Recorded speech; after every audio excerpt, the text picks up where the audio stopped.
Can I kick it? Yes, you can. Can I kick it? Yes, you can. Can I kick it? Yes, you can. Well, let's get into the plan. Go on, kick it, man. I wanted to focus in on the nuts and bolts on what makes the marriage good, that bursts desire to continue to date. I believe a marriage is like an onion; it has layers, and the more you peel back, the thicker it gets. Okay. I think that marriage marriage is unto death. So it has to be an unveiling of greatness, and potential, and gifts, and deeper depths of love, and all these different things. So I want to get into the components of a good marriage relationship that's going to birth the zeal and tenacity to continue to pursue one another. We talked about values. Your value system determines what's important to you. Your value system helps you prioritize what you need to do.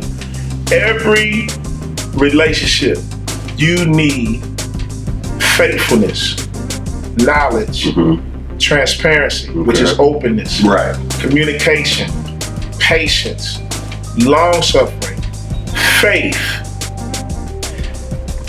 I think it's 2 Peter chapter 1. It talks about we have the nature of God.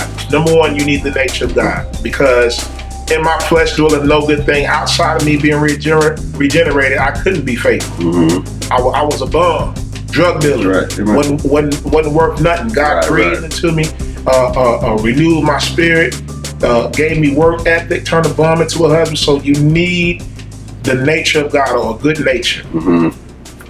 Then in 2 Peter chapter 1, it talks about add to your faith virtue, to your virtue knowledge, to your knowledge experience, to your experience brotherly kindness, to your brotherly kindness love. And then it goes on to say, if you have these things in you, you will never fall. You'll never lack. That's right. So that tells us how important these commodities is.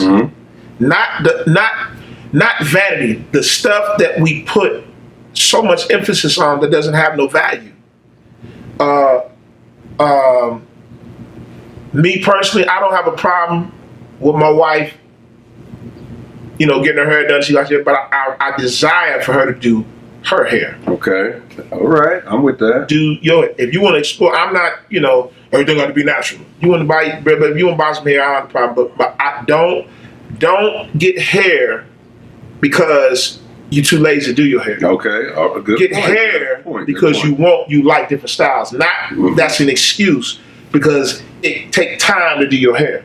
You see what I mean? So when we talk about values, because it takes work. It takes work. So in Genesis chapter 2.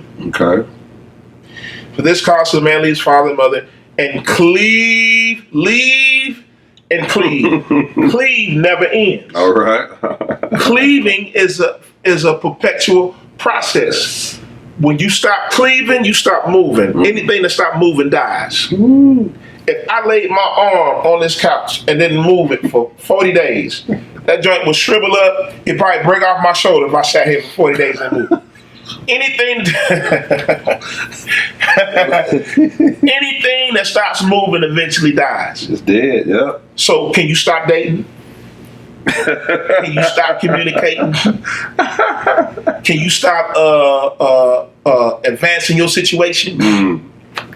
So progression is the key. The Bible says, forget those things which are before you, reach before you. Pressing. To me, pressing has to do with progression. Pressing towards the mark of the prize. So number one, if you're going to be successful, you have to have these elements of this value system, and then you need to put it in a vehicle called faithfulness. Faithfulness is where you find prosperity. Any millionaire, any successful businessman or woman, The thing that you're going to find a common ground is their faithfulness. I do this every day. I go to the same workshop. You see me, Warren Buffett. Diligently. Warren Buffett dressed like a farmer, and he can drown us in money. We can die. God raises back from the dead, and he still has more money. God, that's filthy. What is the virtue that is perpetual in people that's successful? Faithfulness. Who can find a faithful man? That's book. If you got a faithful man, beloved, yes, sir. he might not be the most romantic. Right. He got romantic in him. Yeah, he got It's gotta romantic be brought in him. out. He gotta be brought He might out. not be the most soifere. He got soifere in him. It's got to be brought out. All right. If that ninja is faithful, Come on. all that old murder play, he want this. You need to work your mojo. Yeah. You a helpmate. Help him. Ooh. If your foundation is faithfulness, Yeah. Help him. help him. That goes, help me, help him. I mean, that goes all the way back to our segments back where we were talking about that rib being the beam. Being the beam. It's the support. Another word for support is undergird. Come on. It upholds, man. There is a such thing. There is a such word as constructive criticism. Yes. Don't think every time you have to tell him or her something is going to offend or provoke them. No, when there's love between the two people and they coming together to establish this type of unity, Yes. then I will respect your constructive Yes. criticism of me. You, me, I'm you. We won. You're not downplaying me and talking about me deliberately disrespectfully and vice versa. Then I know that's not constructive then because we've carried on the practice of disrespecting. Come on. But when we're sowing how to rightly talk to one another in open and honest communication, then it'll be received that way. It'll be received greatly. Faithful in your communication, faithful in your communion. Mm-hmm. See, when you get married, the relationship don't change. What changes is your fellowship. Ooh, that's funky. Because see, before we got married, we was out Thursday, Friday. We made time. Now you get married, you got responsibility. I ain't got time. No. The relationship doesn't change. The fellowship changes. So you need to be perpetual, faithful in the fellowship. Then you mature. You might not have as much time to do things you want to do. But this is the thing that me and my wife do, man, and I'm grateful. We have fellowship at the Walmart. We can be taking care of business. We're having a good time because when I'm working, I'm away from her. I ain't talk to her. Mm-hmm. I'm able to talk with you and all that. It becomes difficult to communicate with the wife when you breach lines of communication. I went through stretches where I advanced in my learning. Okay. I advanced in my experience. And if we're not walking together, then you'll bring in some old mindsets or some old conversation. I'm trying to advance, or vice versa. She done leaped in her growth, and she's not talking like she used to, or certain things she was ready to advance, and I didn't advance with her. Okay. Then it becomes conflict. Are you trying to change? You trying to No, I ain't trying to change. I'm trying to grow, and you trying to stay the same.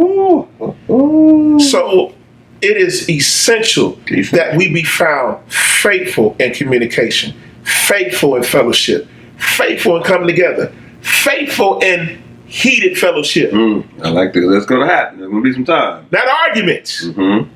We're going to have disagreements. We got the fallout and the couch all in the front yard and windows missing. You got to do all that. You're going to have misunderstandings. We call it heated fellowship. Go and get it in. That's how you get past it. Right, that's how you get past it. The Bible says don't let the sun go down in your right. right. That's book. And you got folk who ain't talked in months, let alone slept together. What's going to happen? Boy, that thing going to die. Man, it's going to die, brother. It's going to die. Bottom line, you said leaving and cleaving.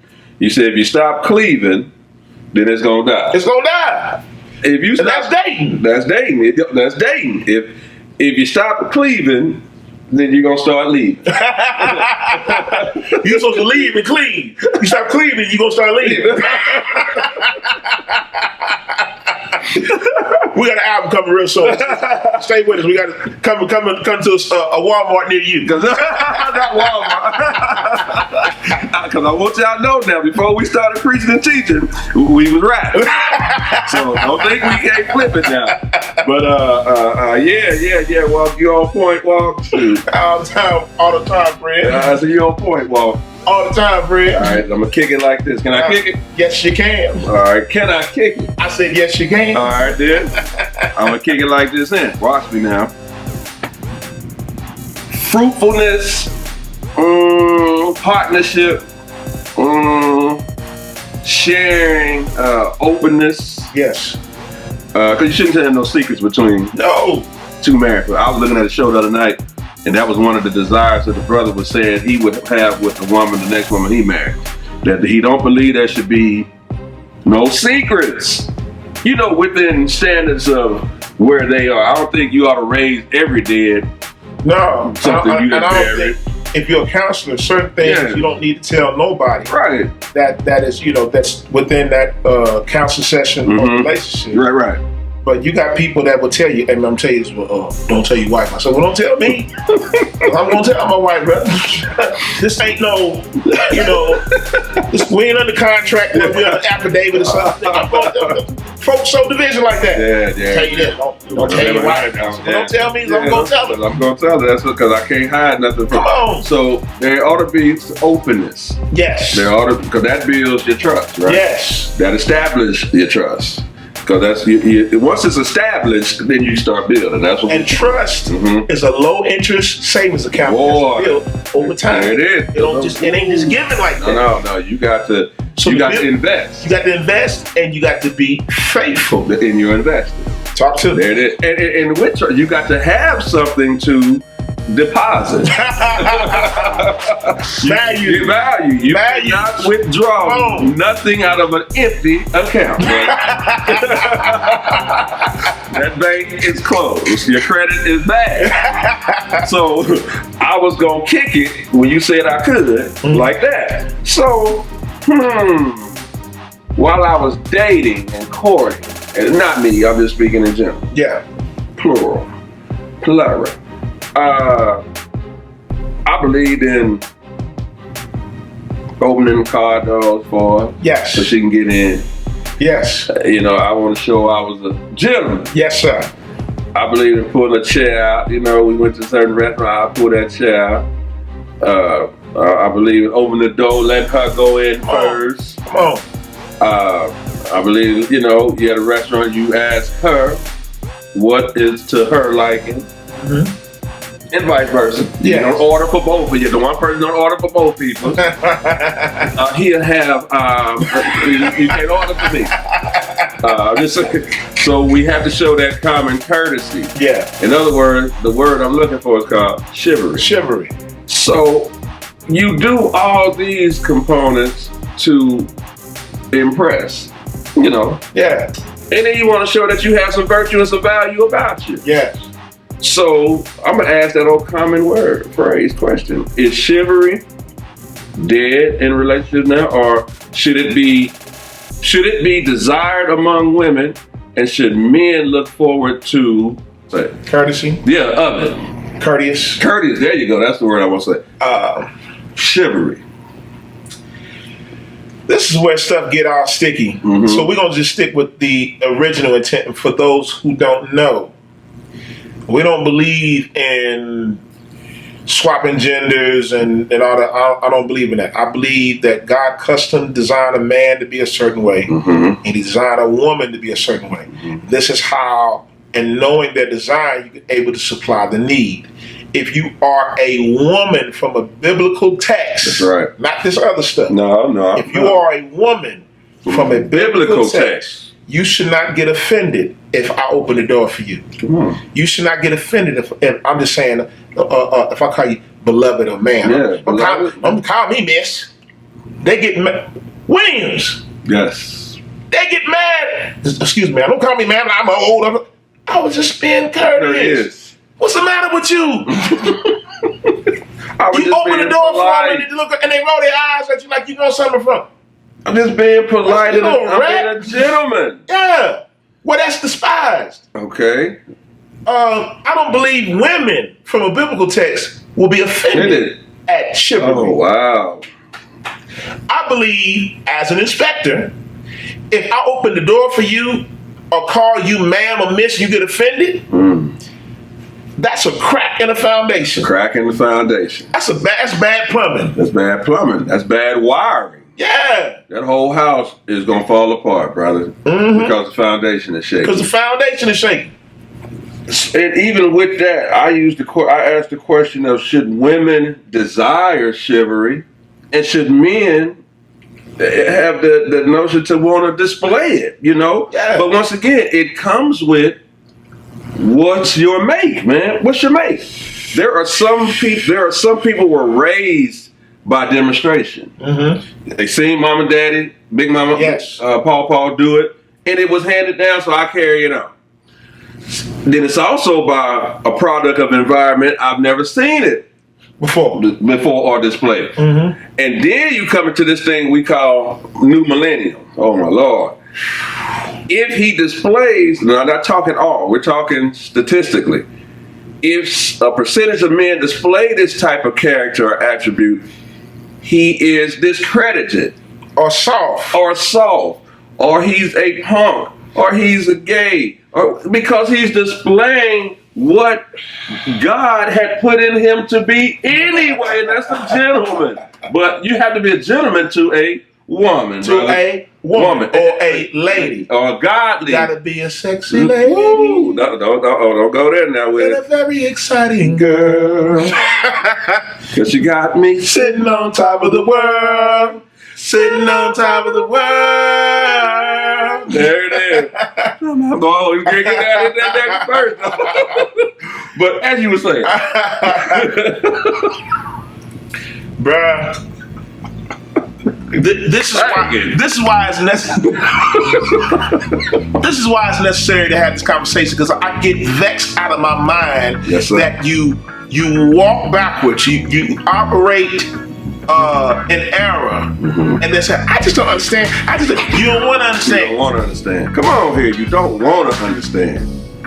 For a woman to call herself a woman, I want to be respected as a woman from a biblical text, and you allow a struggler and a scrub to call you a B, to call you out of your name, make you open the door, make you pick him up. Man, I left my wallet. Can you get that? Man, you left your wallet the last 3 weeks.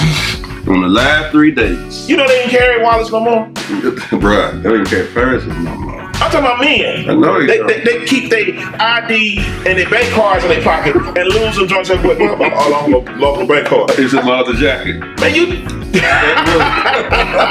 locked up in my locker. Those are not good attributes of a man.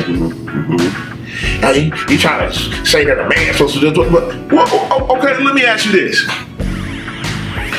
Outside of a biblical text, how would you define a man? Are you going to define by the culture? Are you going to define by the what's going on now? Is that how you're going to define it? Let's look at the records. Who's winning? I got a list. Well, I don't get ahead of myself, but when we get to the other segment, I got a list of people who've been married more than 3 times. That's bad track record. The common ground that you see in these marriages is vanity, vainness. Yes, sir. The love of money. Yeah. Anytime you got somebody that would do anything for money, they don't have a good value system. Right. And people who don't have a good value system won't value you. Say that. And me, as big as I am, I'm sensitive. That's okay. I got some Ralph Transmit in me. If you need a man with sensitivity, that's me. You need a man like me. You need a man like me. I mean, I can put on the side all I want, but people can do some things that can hurt my feelings. That's right, because you're built like that. Because I'm built like that. So I protect myself. Yeah. In the world, I had partners that was thieves, killers, womanizers, all those things. I knew who they were, and I could deal with them according to what I knew about them. Right. They didn't all get in my inner space. We was all associates. What up, Bob? What up, homie? We cool. We need to do business. You're not coming in my inner space because a thief will steal from you. Come on here. A drunk will drink all you drink. A smoker smokes. So Stuff. when you have poor values, people with poor values will not value you. Right. And there's certain things, as we said in the other segment, you can't recover from. Mm-hmm. Williams, you talk to all kind of people, but several, all kind of women, Mm-hmm. and counsel and all that. How many women have you talked to that was bitter to the core because of a relationship they got into? It's 20, 30 years later and they still ain't recovered. You mention it and they spaz out and go right back to Yeah, go right back. Yeah. You ain't not just healed. women. We know some Women brothers the too. same way. Yes. I forgot, I didn't even mean to say that. We know men and women that allowed the wrong rascal to come into their space and they ain't never recovered. Right. Well, with that, I'm gonna sound like some of these people that are results of that. Because there's a blues singer, I can't think of her name, but there's a blues song called You Gotta First Hurt Before You Can Heal. Yes. Yeah. And that's another thing. Some people go into, first of all, we bypass relationships, and then you go into marriages not healed. Come on, man. You bypass relationships, which you shouldn't be in until you heal from the last one anyway. So in order to get over the last hurt, you marry the first thing that sound right and look right, and you know you're not healed. Come on, man. So you jumped a whole nother level of maturity and healing, and the first thing he or she does that reminds you of the last brings a great demise in your relationship. Well, if you listen to the other segment, we gave a gem that'll change your life. Mm-hmm. There's only two people in the book of Proverbs. One is wise. One is wise. The other one is a fool. Which one is you? One is wise. One is a fool. And in the last segment, we also said everybody plays the fool Sometimes. sometime. No exception to the rule. There it is. So sometimes everybody plays the fool. But my track record, as a man just said, not to get ahead of ourselves, he has a segment coming to where we are weighing out numerous marriages, Yes. but built on the wrong foundation. We're on our foundation. So you can play a fool sometime, but you cannot continue to play a fool all the time. Talk back. People who try to, I love that what you said. People who try to bypass healing Yeah, bypass healing. and promote themselves in marriage. Yeah, covering up. They're that crack foundation I was talking about with that house. The doors are never closed. Right. It's no. I like that word you use. The alignment is The off. alignment is off. You close the garage and crack it. All kind of mice in there. I thought it was Animal Kingdom. Cheep. I said, oh my God.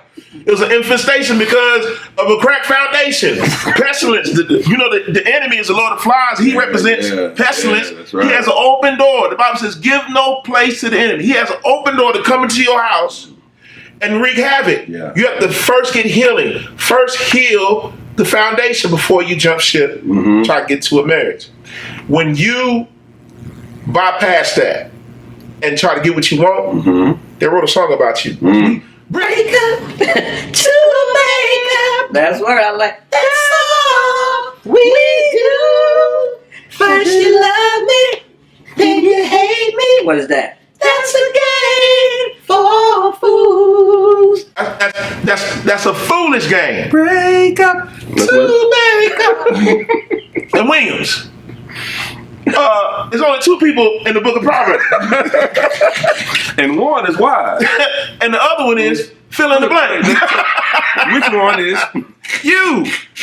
break up To make up. That's all we do. I like that you went there because some people's mindset, in order to have a healthy relationship now, Yes. they believe that the more often we break up, the more we make up. Oh, because they got the thing called the makeup sex. The best sex is what I Best heard. sex. They say the best sex is It's makeup sex. After I'm angry and we done pound each other and tore up the hotel and put holes in drywall. How many times you gotta break up though to have makeup sex? You know what I mean? You gotta break up. Because what you told me is makeup sex, right? Yeah. So To me, I believe you're walking in a deception. Yeah, it is a deception. Because that's all you got. that's all you got is breakup makeup. So it's really based on the purpose of your sex. Because if I got to continue to, what is it causes us to continually to break up? Lawbreakers, transgressors. Colossians chapter 3 says this. Husbands, That's what it says. don't be bitter with your wives. What causes a man to be bitter with his wife when he got to say the same thing over and over and over? Listen, we had $500 deposited. We spent $450. And every math equation you can come up with, we only got $50 left. You wrote a check for $150.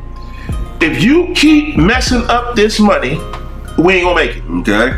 And when we had this conversation on the 5th of March, on the 5th of April, June, and it goes on and on. And after a while, I was like, you know what? When Job, when he was devastated, the Bible says he didn't say a word He did. for 7 days. Right. Ladies, when a man is quiet, be ready. Something ain't right. Something ain't right. There's quietness before the storm. When a man is quiet, he's eternalizing. Right. Process. He's processing, and he's about to make a decision. Don't be bitter with your wife. What causes a man to be bitter? When you keep bucking against the pricks, keep doing it.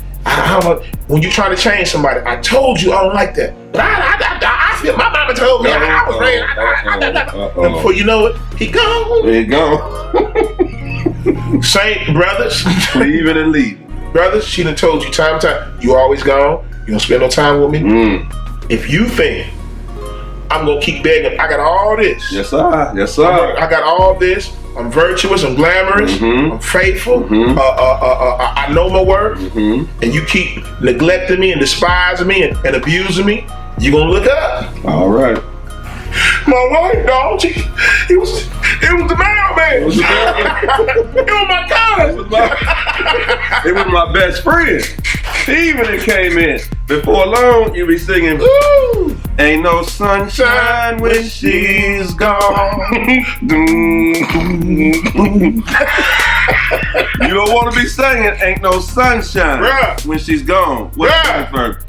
When she's gone, it's gone too long. Anytime, this house is not a what? Not a home. There it is. This house is not a home when she's gone. Because anytime she goes away, your house is not a home when she's gone, brother. It ain't no sunshine when she's gone. But that comes back around to 1 Peter 3. Husband, deal with your wives According to knowledge. of them. You have to take the time to know them, not make them something that they're not. Make them something that they. Well,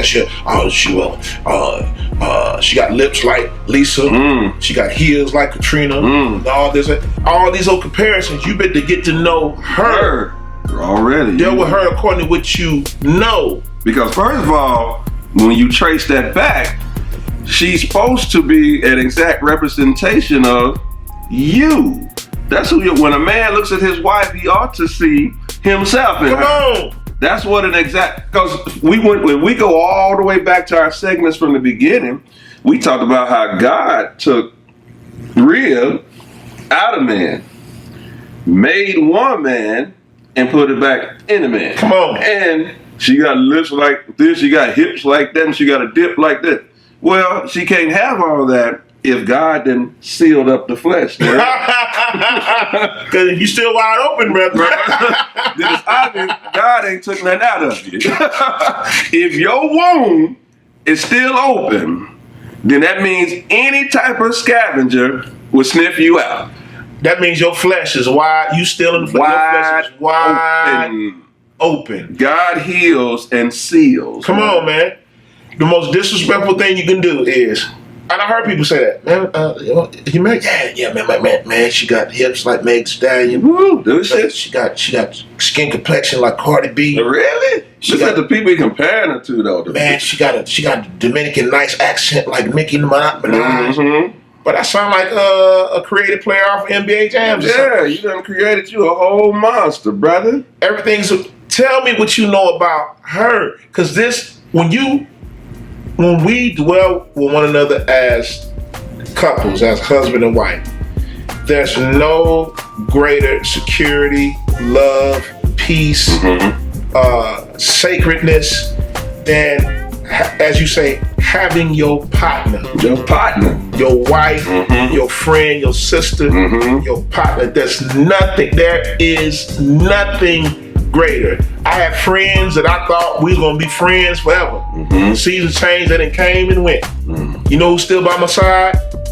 My good thing.